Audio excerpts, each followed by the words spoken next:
Assalamualaikum kahatur ka pamirsa sadaya nuju manco ngabandungan dongeng Sunda di Catur Sunda Channel.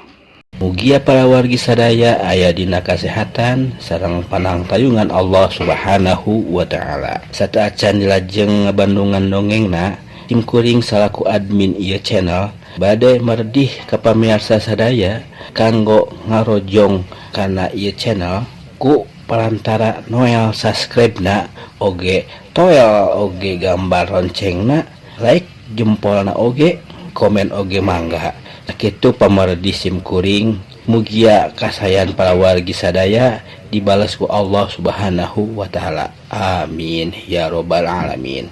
Mangga dilajeng ngabandungan dongengna sok der.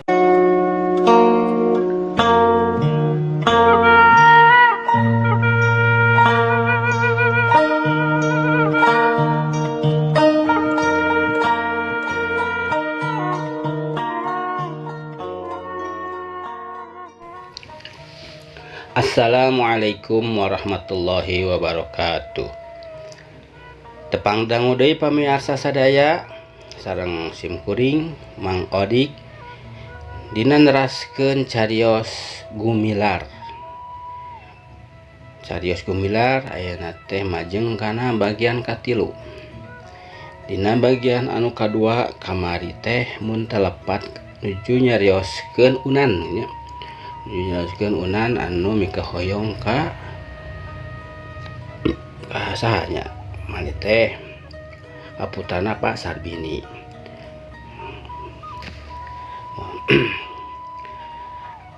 Asmita rada seunggah lantaran geus KR kas rong bakal ngabulasin. Ulah-ulah matak diseungserikeun ku Pak Sarbini.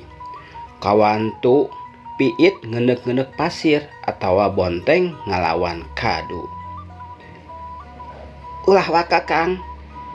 Kuring mah yang dipangolongankeun we heula. Boh ka kolotna, boh ka jinisna. Upama sakirana bakal daekeun mah ka kuring. Terus kolotna oge satujueun, rujukeun ka kuring, kakarak kuring meureun engke nanyaan. Nya moal ka saha deui meureun nu dipentes teh? Selain ka akang mah nyaheug abay atuh non sugan we atuh aya milik. Tah kamari teh dugi kadinya pamirsa mangga urang lajengkeun enak kanu bagian salajengna. Hatena mah kacida pisan ngarasa horeamna ngan ieu mah disanggupan soteh tamba bau sungut sanyana ulah matak teu ngeunaheun kana hatena. Da moalnya atuh tukang arang menangkeun anak jelema beunghar lain bangban lain pancing campaka kuduna. Unen teh lila nyemahna teh. Unen teh henteu lila nyemahna teh. Sanggeus disanggupan mah ku Asmita terus wae balik. Can naon-naon hatena geus ngarasa bunga. Peda Asmita daekeun di pentaan tulung. Ari Asmita sanggeus ditinggalkeun ku Unan sobatna. Hatena jadi bingung. Kudu kumaha ngolonganana. Aduh, hapunten pamirsa, itu nuju lada balidegnya. Mangga urang teraskeun. Ari Asmita sanggeus ditinggalkeun ku Unan sobatna. Hatena jadi bingung. Kudu kumaha ngolonganana. Sama sakali poekeun. Puguh jeung Pak Sarbini teh ngan wauh munding hungkul. Eukeun mah pajauh turug-turug Pak Sarbini mah anggukung gede hulu. Wauh atawa hadena teh ngan ka jelema nu ceuk rasana saharkat oge sadarajat. Nurun deui ka anakna nyaeta Nyi Ikoh anu dipikahayang ku Unan teh. Keuna ku paribasa teng manuk teng anak merak ku kuncungan bebenyit anak celeng malah ieu mah leuwih-leuwih sajabana gede hulu pedah anak jalma anu boga rasa reueus agul dumeh boga rupa ka itu ka ieu gawena teh ngan momoyok we ngahina ngahina lain eun-eunan. Atuh teu heran mun langka boga batur ari lain anak-anak wilayat bapana mah. Tampikanana deui lain lumayan. Sakapeung eta mah para jajaka pada nyeri hate. Lain nyeri ku panampikan tapi eta cenah lalaki di dieu mah eueuh nu pantes pisalakieun. Kabeh oge gadagna dedeg surup keur panyawah.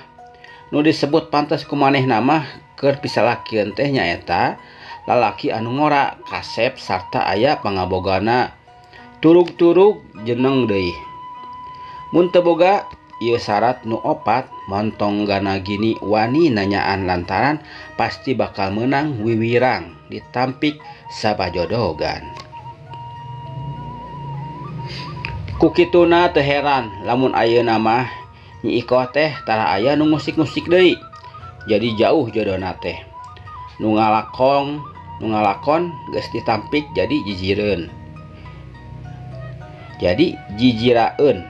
Sijireun pamirsa, hapunten. Nu ngalakon geus ditampik jadi jijiraeun. Atuh anu can ngalaman nanyaan jadi sieun ditampik. Sakalian panggih oge tara ieu aya nu mirosea sumawana make pasang aksi jeung kulat kelet mah.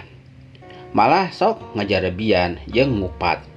Pajarkeun teh parawan jomblo mireungeuh galagat kitu mah pasar bini mimiti ngarasa hariwang.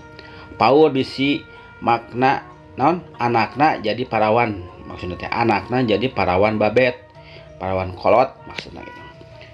Mangka-mangka kangaranan di pelemuran. Kapan mun aya parawan teu gancang-gancang boga salaki teh sok jadi bahan obrolan. Disebut teu payu teh mah, jomblo teh mah. Loba-loba deui sebutanana pikeun parawan anu encan kawin. Pokona mah rupa-rupa nu matak jadi hareudang anu jadi kolot. Dina hiji sore Asmita keur rineh. Dina gawena harita teh keur ngalantung di buruan bari alak ilih kana pelak cabe jeung kemir.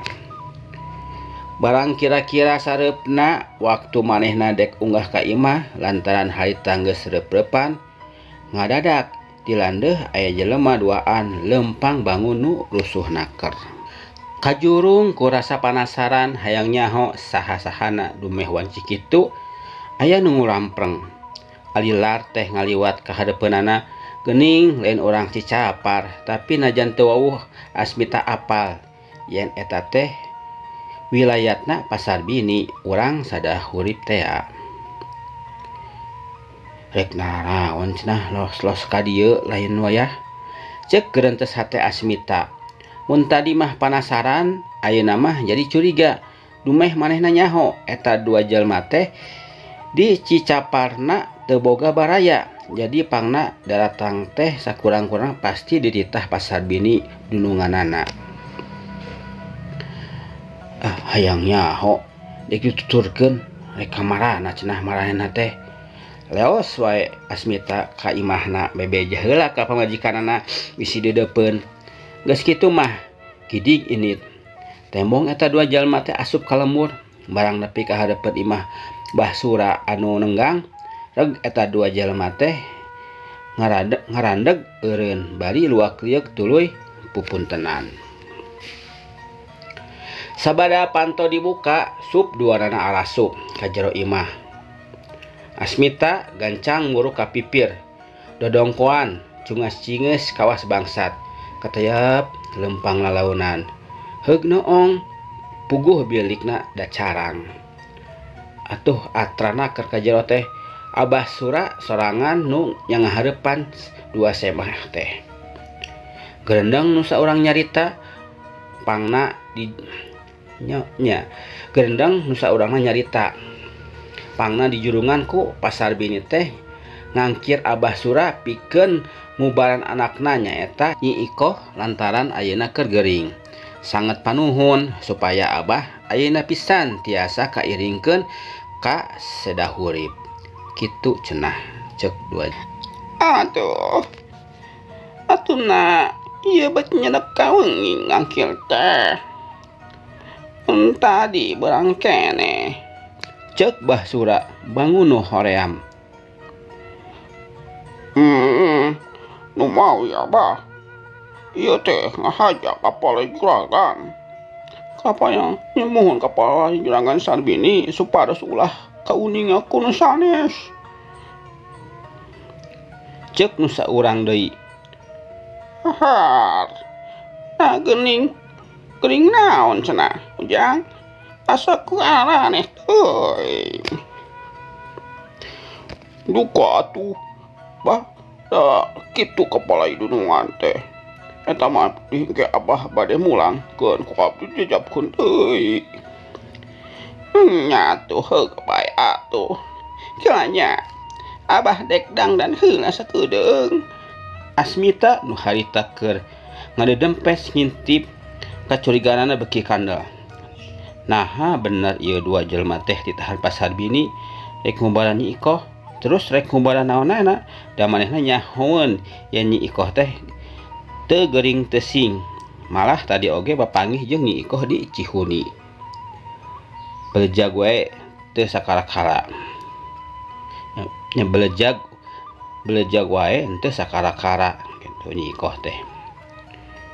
Memang nya lain rek ngubaran nu geuring, tapi pangnama pas Sarbini ngangkir Basura teh maksudna pikeun nyingkahan wiwirang. Kudu minta tulung ka Abah Sura ulang Cicapar, nyaeta dukun anu biasa disaluhuan ku Bararea. Tukang jampe pamake jeung parancah, tukang marancahan gitu. Dukun lepus, paraji sakti, pamuntangan ti mana mendi. Tukang ngubaran nu kasibat kudu demit kan sakali ieu mah Basura dipentes ngubaran Nyi Ikoh sangkan buru-buru boga salaki. Sabot Basura dangdan Asmita mah geus geuwat indit tidinya. Ngahaja nyimpang heula ka Unan ngabejakeun papanggihanana. Geus kitu mah leos we leos deui dua sobat teh arindit sija nuturkeun Basura bisi kumaonam. Atuh cenah mun bener diangkir rek diintip hayang nyaho kumaha kabuktianana. Pangna dek ngubaran anakna susulumputan teh. Bener Abah Arya Abah Sura teh diangkir ku pas Sarbini. Sajroning ngintip teh Asmita Mang Sura punten pemirsa ya masih kena bayidak gitu istrikan seketik hapunten nya. Sajroning ngintip teh Asmita mah suraseri kawas manggih ka Bunga. Malah keur waktu balik deui ka Cicapar saja jalan manehna teu eureun make hariringan segala. Nya hariringan segala gitu. Anu pikeun Unan mah helok bae nu aya dumeh teu ngarti meus-meus acan.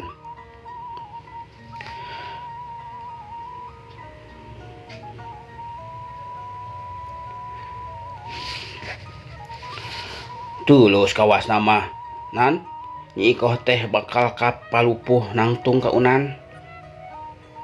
Weh, tulus kegel curug meureun, lain tulus kape milik. Geuning eta kalah didukunkeun. Teu puguh Kang. Teu puguh Kang tatamah dikumahakeun teh. Unan kalah nganah-naha. Ari si bodoh. Teu puguh kumaha.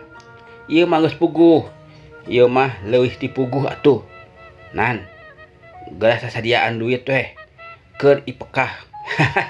Sedengkeun Asmita mah teu mirosoya kana petalakuna Unan nu siga bingung. Kalah kahahaleuangan wae bari manehna mah ngahariring. Ngadenge nu ngahariring teh Unan mah kalah beuki bingung, ngahruk. Hatena asa beuki ting seredet, boga rasa diwawaas ku kisobat. Bray kagambarkeun deui waktu cikeneh bieu tas ngintip. Nyi Ikoh keur emok cabok gigireun indungna.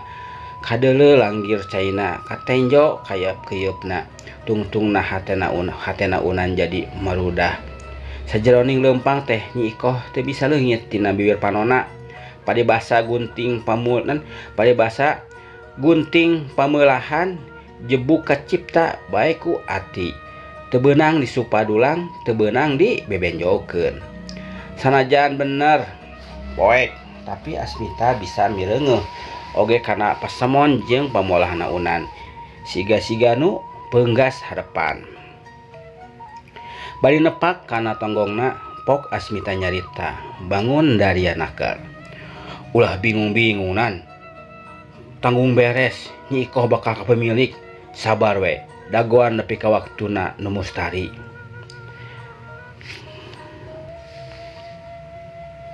Pemirsa, dina hiji poe wanci haneut moyan Unan geus ngajentul pipir imahna. Nempokeun hayam nu diparab ku Huut beunang ninyuh ting galaprak parabut teu sirikna silih seret. Komo si jago mah meureun dumeh boga rasa pangakangna. Sajeroning nyorokcok teh bari papacok jeung bibintih ka sakur anu wani ngadeukeutan kana ka manehna. Bung we kasorot teh sieuneun beakeun meureun. Mun nyempan mah petalaku si jago teh bisa dijadikeun sirip oge. Behna mah teu disato teu dijalma. Nu ngabogaan hate hawak kadedemes siga nu teu mirosea kana kabutuh batur. Malah dina neangan rezekina teh sakapeung bari budak badug ka batur. Teu inggis nyalakakeun sagala dirinya, teu inggis nyalakakeun ka batur. Sagalana dirina sieun teu kabagean atawa saeutik meunang kauntunganana. Komo nu angkeuhan dirina leuwih kuat lantaran boga pangkat, darajat, gede kawani. Dina neangan kauntunganana teh bari nindes kanu leutik teu beda we ti sato jeung hewan. Seperti kayaan si jago, sato bolongkotan anu salawasna mentingkeun dirina sorangan, sabot anteng keur nempokeun petalakuna hayam teu kabireungeuh. Asmita geus aya tukangeunana bari jeung nepak kana tonggongna, pok manehna ngomong satengah ngagebah. Huah, kenaonan? Ngalamun bae atuh gawe teh geus tong dipikiran teuing, matak tereh kolot. Aduh, nah Kang Tata mah meni sok ngadereuwas. Unan bari malik ka tukang. Nya atuh jadi kumaha atuh ayeuna teh Kang Tata? Ayeuna mah kieu we. Hayu urang ngadatangan ka Basura. Mokal duit we 2 ringgit mah. Walon Asmita. Pasti bisa nyaritana teh. Nah, gede-gede teuing kenaon? Unan nanya semu kaget puguh ngarasa berat duit 2 ringgit teh. Ari hayang we eta mah ka Nyi Ikoh, ari moal mah ka ajeun. Nya heug atuh Kang, kelanan. Honyok heula duitna. Kojengkang Unan ka jero imah. Teu lila kurunyung deui bari pikeun duit 2 ringgit. Geus kitu mah bring eta 2 sobat teh ada rindit. Jalanna kitu we salungkar salingker ka pipirin imah batur. Teu lila breh imah Basura tembong. Nenggang tinu sejen. Kabeneran deui nu rek dianjangan teh keur ngecruk macul di kebon pipireun imahna. Namal naon bah? Meni kersaan kitu ceuk Asmita ka Basura. Keur kieu we ujang. Tembalna kesel.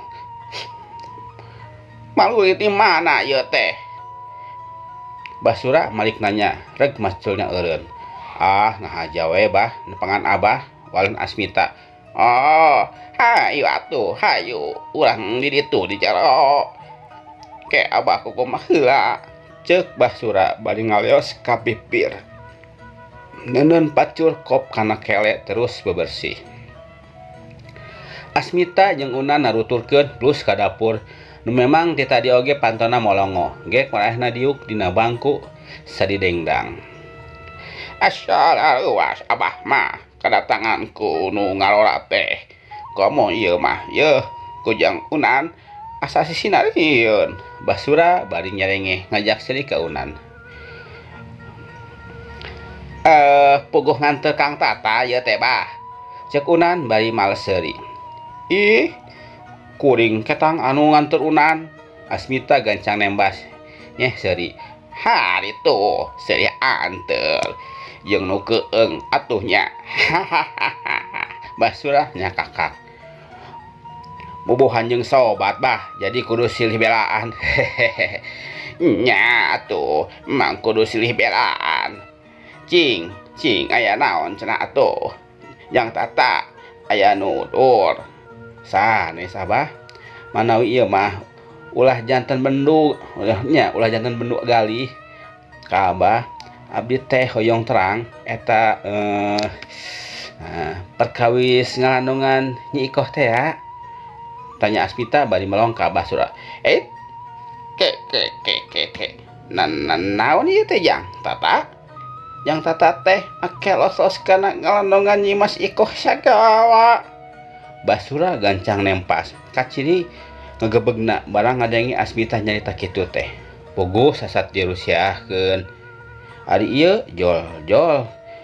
Beletek wae aya anu nanyakeun asa teh ku mata kareuwas. Bogo sasat dirusiahkeun. Ari ieu jol beletak we aya anu nanyakeun asana teh ku mata kreuwas. Heuleuh. Waktosna pamirsa sakitu wae nu kapihatur. Simkuring Mang Odik anu nyanakeun ieu dongeng sakali deui nyukeun dihapunten ka sadayana pamirsa anu ngabandungan ieu dongeng. Boh bilih simkuring seueur kalepatan keneh, seueur kasalahan dina nyanakeun ieu carita dongeng. Seueur teu oleh-oleh sija nyungkeun dihapuntenna. Oge hatur nuhun kana pangrojongna anu tos masih keneh ngabandungan ieu carios dongeng. Kumilar muga ke majeng deui kanu bagian anu salajengna. Sakitu anu kapihartur ti simkuring. Sakali deui nyuhunkeun dihapunten. Wabillahi taufiq wal hidayah. Wassalamualaikum warahmatullahi wabarakatuh. Cak permios.